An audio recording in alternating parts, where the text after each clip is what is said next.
हाय, स्वागत है आपका आईएमएस उत्तर प्रदेश के यूट्यूब चैनल पे।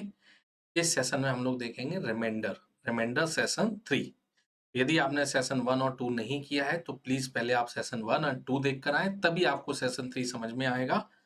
ओके, तो सेशन 1 और 2 में का कंटिन्यूड ही है ये सेशन 3। तो स्टार्ट करते हैं सेशन 3, यूलर्स थ्योरम। तो अगर आपको याद हो कि सेशन 2 में मैंने Euler number and Euler theorem को एक्सप्लेन कर दिया था, ठीक है ना। तो इस पे बेस्ड क्वेश्चंस कैसे होंगे रिमाइंडर में, वो देखते हैं। तो मैं यहाँ लिख रहा हूँ फॉर एग्जाम्पल, जैसे यहाँ मैंने लिखा एक नंबर ले लिया 19, है ना। और यहाँ मैंने एक नंबर ले लिया आपका या 19 नहीं लेके मैं कुछ और ले रहा हूँ। मैंने यहाँ ले लिया 35, डिनोमीटर में 35 लिया, ठीक है। और यहाँ ले लिया मैंने 7 ले लिया 7, या मैं ऐसे नंबर ले रहा हूँ जो उसमें कुछ कॉमन नहीं हो। चलिए मैं ये ले लिया 9। 9 और 35 में कुछ भी कॉमन नहीं है, क्लियर है ये, ठीक है। कुछ भी कॉमन नहीं हो, इसकी पावर मैंने ले ली 49, क्या ऐसे ले ली। अब मैं कह रहा हूँ कि इसका रिमाइंडर क्या आएगा। तो अब 9 का कोई पावर ऐसा जो 35 से डिवाइड करने पर +1 माइनस दे, तो ये भी एक टफ है, ठीक है। दूसरा, इसमें कुछ कॉमन नहीं है तो हम कॉमन फैक्टर नहीं है तो कट नहीं कर सकते, तो यहाँ हम यूलर थ्योरम का यूज करेंगे। तो यूलर थ्योरम क्या है तो वो देखते हैं। तो इसके लिए सबसे पहले जो पहला कंडीशन है कि जो डिनोमीटर है ना, ये डिनोमीटर जो है ये और ये जो नंबर है ये आपस में क्या होना चाहिए, को प्राइम पहला। तो नंबर एंड डिवाइजर या जो डी है वो आपस में क्या होना चाहिए, को प्राइम। तो भाई ये तो अपनी कंडीशन फुलफिल कर रहा है। तो अगर ऐसा है, ठीक है, और इसकी पावर जैसे x है, तो इसका जो रिमाइंडर आता है वो ये आता है, क्या आता है, नंबर अपॉन डिवाइजर। इसका जो रिमाइंडर आएगा क्या आएगा, रिमाइंडर है ना, ऐसे मैं ऐसे कर देता हूँ। इसका जो रिमाइंडर आएगा ये, तो वो क्या आएगा, इसकी जो पावर है x, है ना, x, इसको डिवाइड किया जाएगा आपका Euler number of D. Euler number of D, तो डिनोमीटर में जो भी है उसके यूलर नंबर से इसको डिवाइड किया जाएगा और उसका जो रिमाइंडर आएगा वो उसको यहाँ पुट कर दिया जाएगा। तो पावर को किससे डिवाइड करेंगे, Euler number of denominator, denominator के यूलर नंबर से। तो देखते हैं इसका। तो देखिए ये क्वेश्चन है 9 और 49 अपॉन 35। तो हमको क्या पता करना है, हमको पता करना है यूलर नंबर ऑफ 35। तो वही 35 को फैक्टराइज करते हैं, 3 × 5। तो आपको बताया था 3 के लिए 2, सॉरी 35 है, तो सॉरी 35 को मैं फैक्टराइज कर रहा हूँ तो कितना आएगा, 5 × 7, मैंने 15 समझा। 5 के लिए क्या आ जाएगा, 4/5, और 7 के लिए क्या आ जाएगा, 6/7। नंबर कितने हैं टोटल, 35, तो 35 लिख दीजिए। तो देखिए 5 एंड 7, 35 से 35 गया, कितना आ गया, 24। तो इसका मतलब है कि यूलर नंबर ऑफ 35 कितना आ गया, 24, ठीक है ना। तो इसका मतलब हमको क्या करना है कि इसकी जो पावर है, इसकी पावर को डिवाइड करना है किससे, 24 से। रिमाइंडर निकालना है तो 24 से डिवाइड करना है और इसका रिमाइंडर निकालना है, ठीक है ना। तो पावर को किससे डिवाइड करना है, Euler number of denominator, and find the remainder. तो देखो ये क्या आ गया, तो ये आया 9/35 रिमाइंडर, और ये जो आया है ये, तो 49 को 24 से डिवाइड करेंगे तो रिमाइंडर क्या बचेगा, 1। तो ये 1 आ जाएगा, इसमें हम क्या करते हैं 1। तो देखिए क्या आया, तो ये आया 9 की पावर 1/35। तो रिमाइंडर क्या आ गया, 9 आपका आंसर आ गया। ओके, तो ये एक यूलर थ्योरम है जिसमें क्या करते हैं, नंबर की पावर को किससे डिवाइड करते हैं, आप यूलर नंबर ऑफ डिनोमीटर से डिवाइड करते हैं और रिमाइंडर निकालते हैं। अगर पावर डिविजिबल है किससे, यूलर नंबर ऑफ डिनोमीटर से, तो सीधा आंसर 1 आता है, क्योंकि अगर डिविजिबल है तो रिमाइंडर 0 आएगा, हम 0 लगाएंगे तो आंसर 1 आएगा। और यदि कुछ रिमाइंडर बचता है, पावर को यूलर नंबर से डिवाइड करने पर कुछ रिमाइंडर बचता है, तो उसको एज अ पावर हम पुट कर देंगे, है ना। वन मोर एग्जांपल, जैसे मैंने लिया 105, ये एक टफ क्वेश्चन है, ये एक टफ क्वेश्चन है। ये आई थिंक मेरे को याद नहीं कंफर्म कि ये कैट में आया है कि नहीं, लेकिन ऐसा एक क्वेश्चन था, ठीक है। अब इसमें देखिए कुछ भी कॉमन नहीं है, 105 एक बड़ा नंबर है, तो आपको कुछ नहीं करना है, आपको इसका यूलर नंबर निकालना है। किसका नंबर निकालना है, यूलर नंबर ऑफ 105। तो ये होता है 15 7 जा, तो 3 × 5 × 7, तो 3 के लिए मैं क्या लिखूंगा 2/3, 5 के लिए 4/5 और 7 के लिए 6/7। टोटल नंबर कितना है 105। तो देखिए 3 5 7 15 इंटू 7 ये 105 हो गया। ये देखते हैं क्या आया 2 4 जा 8 8 इंटू 6 48। तो यूलर नंबर ऑफ 105 आ गया आपका 48।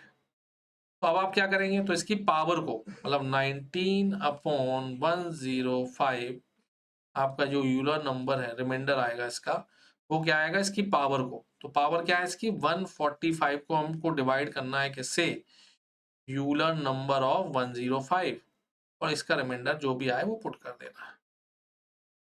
तो 105 कितना है 48। तो मैं लिख रहा हूँ 148 डिवाइड बाय 48। 48 से डिवाइड करना है तो 48 3 48 3 आएगा 144। तो ये रिमाइंडर 1 दे देगा। तो अपना आंसर आ गया। अपना आंसर क्या आ गया 19/105 ये रिमाइंडर है और इसकी पावर कितनी आ रही है 1। कितनी आ रही है 1 क्योंकि ये रिमाइंडर 1 देगा। तो आपका आंसर आ गया 19। 19 is the correct answer. Clear. तो पावर को यूलर नंबर से डिवाइड करना है किसके यूलर नंबर से डिनोमिनेटर के यूलर नंबर से। अगर पावर डिविजिबल है तो सीधा आंसर 1 और अगर कुछ रिमाइंडर बचता है तो उसको as a power of number हम रखकर उसको सॉल्व कर सकते हैं। क्लियर। तो ये एक इम्पॉर्टेंट है ना। तो जैसे मैंने यहाँ लिखा 25 फिर देखते हैं 25 यहाँ मैंने ले लिया 3। क्लियर है। तो 3 और यहाँ मैंने ले लिया 50। ये पता करना है। तो देखिए 3 एंड 25 क्या है को प्राइम है। तो हम ये पता करते हैं कि यूलर नंबर ऑफ 25 कितना होगा। तो 25 को फैक्टराइज करेंगे तो 5 स्क्वायर आएगा है ना। कितना आएगा 5 स्क्वायर आएगा इसका। या अपन इसको चेंज भी कर सकते हैं ठीक है ना। या चलिए ठीक है यही लिखते हैं। ठीक है देखते हैं। तो मैंने इसका लिख दिया क्योंकि 5 का पावर 2 है तो 4/5 लिखेंगे। 4/5 इंटू 25 लिखेंगे। 5 से ये कटेगा तो कितना आएगा 20। इसका मतलब यूलर नंबर कितना आया 20। तो देखो तो इसका मतलब इसकी पावर को हम 20 से डिवाइड करेंगे जो रिमाइंडर आएगा वो पुट कर देंगे। क्लियर। तो इसकी 50 को यूलर नंबर 20 से डिवाइड करेंगे तो रिमाइंडर क्या आएगा 10 आएगा। तो ये बचा अपना 10 और ये 25।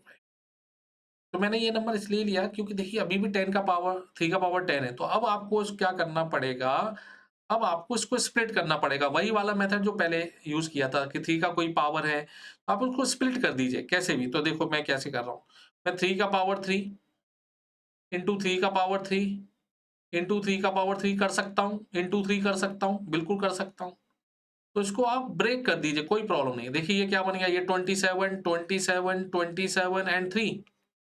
तो 27 ये 27 है ये भी 27 है ये भी 27 है और ये 3 है। तो इसको अगर मैं 25 से डिवाइड करूंगा तो देखो क्या आएगा 27 को करूंगा तो 2 मिलेगा।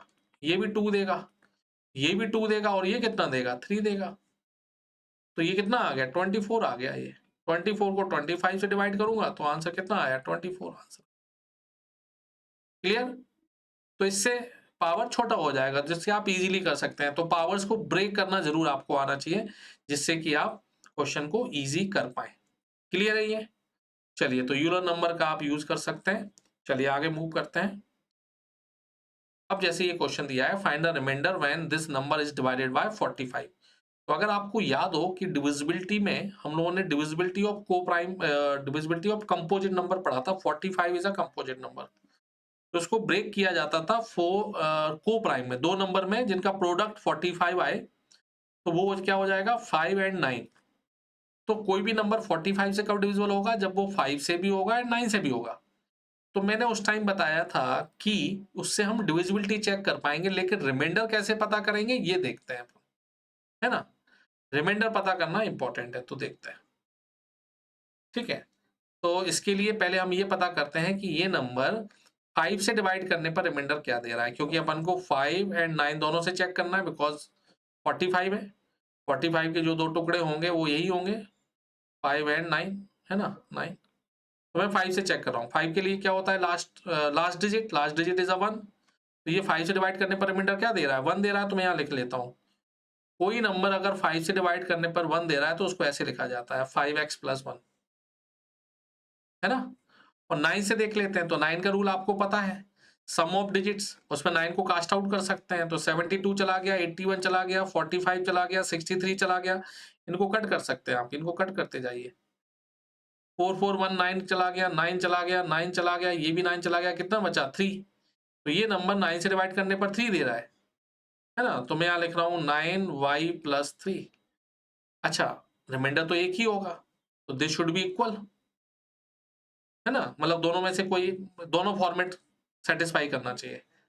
ठीक है, तो मैं क्या करूंगा, यहां से जिसका कोफिशिएंट बड़ा है उससे y की वैल्यू पुट करना स्टार्ट करूंगा, y = 0 से। क्यों? क्योंकि ज्यादा वैल्यूज नहीं रखनी पड़ेंगी। मैं, अच्छा 45 से आप डिवाइड कर रहे हैं तो answer should be less than 45। तो बहुत बड़ा वैल्यू आप दूर तक नहीं जाना है, तो पहले y = 0 रखते हैं। यहाँ y = 0 रखेंगे तो कितना मिलेगा आपको, यहाँ मिलेगा 3। तो क्या 3 इस फॉर्मेट को सेटिस्फाई कर रहा है? नहीं कर रहा है। अब y = 1 रखेंगे, है ना। तो y = अगर हम 1 यहाँ रखते जाते हैं, 3 1 रखेंगे तो यहाँ 12 मिलेगा, है ना। तो क्या 12 5 से डिवाइड करने पर 1 दे रहा है? नहीं दे रहा है। 2 रखिए, 2 रखेंगे तो 9 2 जा 18 + 3 21। क्या 21 5 से डिवाइड करने पर 5 1 दे रहा है? तो आंसर यस, बिल्कुल दे रहा है, तो मतलब सेटिस्फाई करेगा। तो ये नंबर है हमारा सबसे छोटा, जो दोनों को सेटिस्फाई कर रहा है। तो रिमाइंडर क्या हो गया 21। y = 2 रखने पे ये 21 दे रहा है, और 21 5x + 1 फॉर्मेट को भी सेटिस्फाई कर रहा है। देखिए यहाँ देख सकते हैं 5x + 1, और अगर मैं यहाँ 21 रख दूं तो देखिए 1 वहां जाएगा, तो 5x = 20, तो x = कितना आ जाएगा 4, मतलब इंटीजर दे रहा है, तो 4 यहाँ रख दीजिए, चाहे y 2 यहाँ रख दीजिए, एक ही बात है। तो 21 आंसर आएगा। क्लियर? तो आपको बस यहाँ फॉर्मेट पता करना है और y का वैल्यू रखते जाइए, जिसका कोएफिशिएंट बड़ा है उसकी वैल्यू रखते जाइए और यहाँ से चेक करते जाइए, इजीली आ जाएगा। वन मोर एग्जांपल, जैसे 72 से बोला गया है, तो 8 एंड 9, तो 8 का होता है लास्ट 3 डिजिट। तो देखिए लास्ट 3 डिजिट क्या डिविजिबल है? यस। तो इसका मतलब है कि 8 से डिवाइड करने पर रिमाइंडर 0 मिल रहा है। तो कोई नंबर अगर 8 से डिवाइड करने पर 0 दे रहा है, मतलब 8 का मल्टीपल है, तो भाई 8 का मल्टीपल लिख दीजिए भाई, है ना। तो मतलब आपका जो रिमाइंडर है वो 8 का मल्टीपल होना चाहिए। क्लियर? 8 का मल्टीपल आना चाहिए। तो 8 से डिवाइड करने पर रिमाइंडर देगा, वही 72 से डिवाइड करने पर मिलना चाहिए। तो 8 से डिवाइड करने पर 0 दे रहा है, सॉरी 8 से डिवाइड करने पर 0 दे रहा है, मतलब आपका जो आंसर है, आंसर जो है वो 8 का मल्टीपल होना चाहिए, है ना। अच्छा 9 से देखते हैं, तो 9 से देखिए 7 2 8 1, ये हटाते जाइए, 7 2 8 1 4 5 6 3 4 4 1 9 9 6 3 4 5, ये चला गया 6 + 1 7। तो 9 से डिवाइड करने पर ये क्या दे रहा है 7। ये दोनों इक्वल होना चाहिए। तो मैं y की वैल्यू पुट करता जा रहा हूँ, तो y = अगर 1 0 पुट करूंगा तो ये क्या देगा 7 आएगा। 1 पुट करूंगा तो 9 + 1 9, 9 × 1 9 + 7 16। क्या ये 8 का मल्टीपल है? क्या इसको सेटिस्फाई कर रहा है? तो यस। तो इसका मतलब आंसर कितना हो गया 16। तो आप एक फॉर्मेट ले लीजिए जिसका कोएफिशिएंट ज्यादा हो, बस y की वैल्यूज आप पुट करते जाइए 0 से, ये याद रखना, और दूसरे को सेटिस्फाई करा दीजिए, मतलब 8 का मल्टीपल देखना है। तो आप देखते जाइए 8 का मल्टीपल कहाँ मिल रहा है, तो ये मिल गया। सबसे पहले जो मिलेगा वही आंसर होगा, ठीक है ना। ओके, ये भी 36 है, तो देखो भाई 36 क्या है, तो 36 का मतलब 4 एंड 9। तो पहले मैं 4 से डिवाइड कर रहा हूँ, 4 के लिए लास्ट 2 डिजिट होता है, लास्ट 2 डिजिट। तो 30 को 4 से डिवाइड करूंगा तो रिमाइंडर 2 मिलेगा, इसका मतलब है कि 4x + 2। और 9 के लिए देखते हैं, तो 9 का क्या होता है सम ऑफ डिजिट। अच्छा 1 से लेकर 30 है, तो हम लोगों को याद है कि हम लोग ये फॉर्मूला यूज कर सकते थे 9 के केस में, sum of first N natural numbers. तो ये कहां तक गया 30 तक गया, तो n का वैल्यू 30 रख देते हैं। तो ये हो जाएगा 30 एंड इट्स अ 31 बाई 2। 2 से कटेगा 30 15 आएगा। आपको बताया था कि ये 9 से डिवाइड करना है, किसको 9 से डिवाइड करना है इसको, तो इंडिविजुअली डिवाइड कर सकते हैं। तो मतलब डिजिट को ऐड कर दीजिए, तो 1 + 5। 9 के केस में ऐसा कर सकते हैं, आपको याद हो सम ऑफ डिजिट, तो आप इंडिविजुअली डिवाइड कर सकते हैं। तो ये रिमाइंडर कितना देगा 6, और ये कितना देगा 4, क्योंकि 3 + 1 4। तो 6 4 जा कितना हो गया 24। उसको डिवाइड करना है 9 से, तो यहाँ फिर डिजिट को ऐड कर दीजिए 2 + 4, तो कितना आ गया 6। तो 6 ये दे रहा है 9 से डिवाइड करने पर, तो 9 से डिवाइड करने पर 6 रिमाइंडर दे रहा है, और 4 से डिवाइड करने पर 2। तो मैं यहाँ लिख रहा हूँ 9y प्लस 6। तो किसी एक को ले लेते हैं, दोनों इक्वल होना चाहिए। तो मैं इसको फॉलो कर रहा हूँ y इक्वल टू 0 से। y इक्वल टू 0 करूंगा तो 6 मिलेगा। क्या 6 इस कंडीशन को सेटिस्फाई कर रहा है? 4 से डिवाइड करने पर 2 दे रहा है क्या? यस, 6 4 से डिवाइड करने पर 2 दे रहा है। आप देख सकते हैं इंटीजर मिल जाएगा। अगर मैं 6 ले लूं तो 4x इक्वल टू 6 माइनस 2 और 4x इक्वल टू 4, तो x का वैल्यू 1 सेटिस्फाई कर रहा है। तो 1 रखने पे ये 6 दे देगा और यहाँ y इक्वल टू 0 रखने पे ये 6 देगा। तो बस y इक्वल टू 0 रखने पे ये 6 दिया। यहाँ से आपने देख लिया कि ये जो 6 है वो 4 से डिवाइड करने पर 2 दे रहा है। तो आंसर क्या हो गया? 6। क्लियर? ये याद रखना रिमाइंडर फाइंड आउट करने का तरीका। ठीक है, क्लियर है ये? चलिए एक कॉन्सेप्ट मैं बताता हूं जो कि बहुत ही इंपॉर्टेंट है। ठीक है ना? फिर देखते हैं अपन इसको। ये डिविजिबिलिटी में भी आ सकता है। ठीक है ना? ये डिविजिबिलिटी में भी अपन ले सकते थे या रिमाइंडर में भी ले सकते थे इसको। तो ये कॉन्सेप्ट है कि किसी भी डिजिट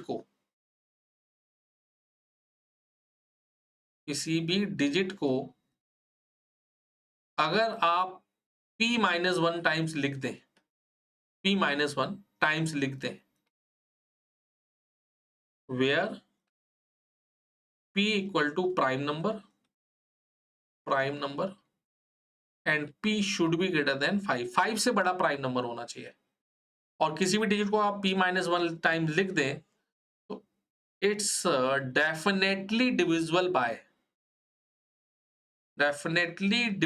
बाय p। तो p से हमेशा डिविजिबल होगा डेफिनेटली, है ना? जैसे एग्जांपल, अगर मैं p इक्वल टू 7 ले लूं, p इक्वल टू 7, तो किसी भी डिजिट को अगर आप p-1 टाइम लिख दें, p-1 टाइम, तो p अगर 7 है तो p-1 क्या हो जाएगा? 6 टाइम।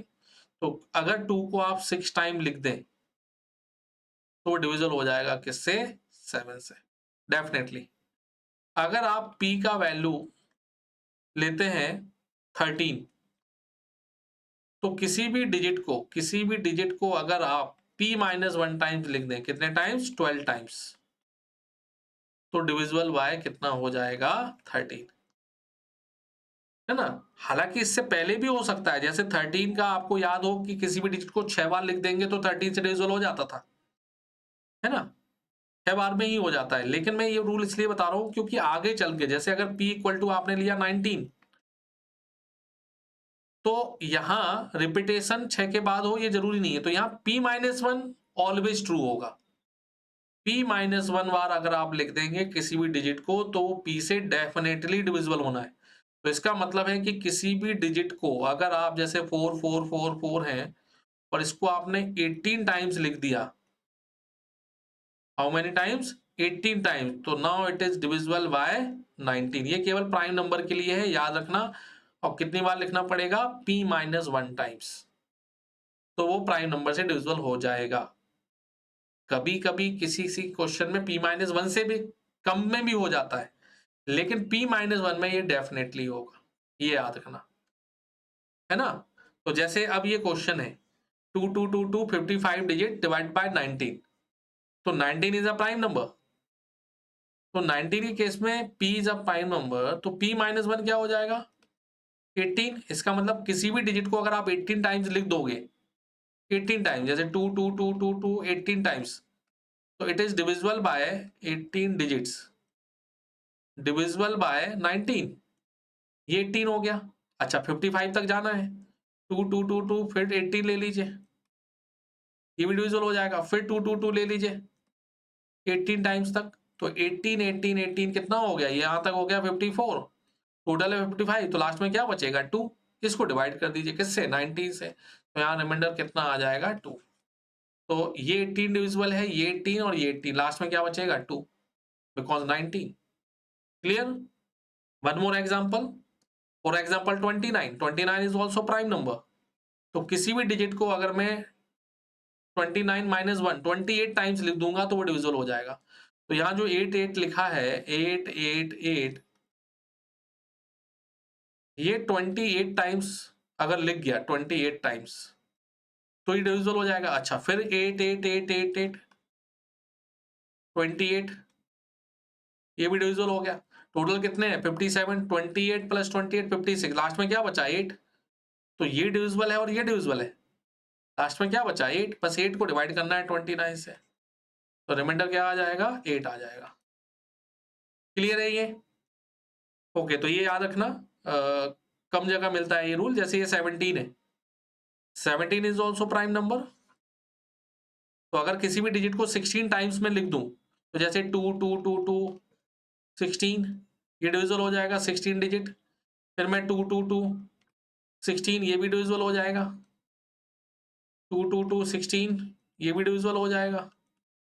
ऐसे में अगर देखूं कितने डिजिट डिविजिबल हो रहे हैं, तो 16 16 16 करते मैं 82 के क्लोज पहुंचना चाह रहा हूं, है ना। तो आप डायरेक्ट कैलकुलेट कर सकते हो, 16 5 जा 80, तो 16 16 16 देखिए 80 डिजिट हो गए। लास्ट में क्या बचेगा 2 डिजिट बचेंगे, वो कौन से होंगे 22। तो जब मैं 17 से डिवाइड करूंगा तो ये डिविजिबल होगा 16 16 16 डिजिट 16 डिजिट 16, लास्ट में क्या बचेगा 22। केवल इसको डिवाइड करना है, तो 22 divide by 17, remainder will be 5। Okay, तो याद रखना कि किसी भी डिजिट को अगर आप p माइनस 1 टाइम्स लिख देते हैं, किसी भी डिजिट को अगर आप p माइनस 1 टाइम्स लिख देते हैं, where p is prime number and greater than 5 prime number, तो ये डिविजिबल हो जाएगा किससे, डिविजिबल बाय p। ठीक ना। चलिए ओके, आगे और टफ क्वेश्चंस लेकर आएंगे और उनके शॉर्टकट्स, ठीक है ना। तो आप देखते रहिए IMS उत्तर प्रदेश। लाइक कीजिए, सब्सक्राइब कीजिए, जिससे कि हम आपके लिए बहुत अच्छे अच्छे कॉन्सेप्ट लाएं और इजी तरीके से उनको सॉल्व करें। Okay, thank you, keep learning.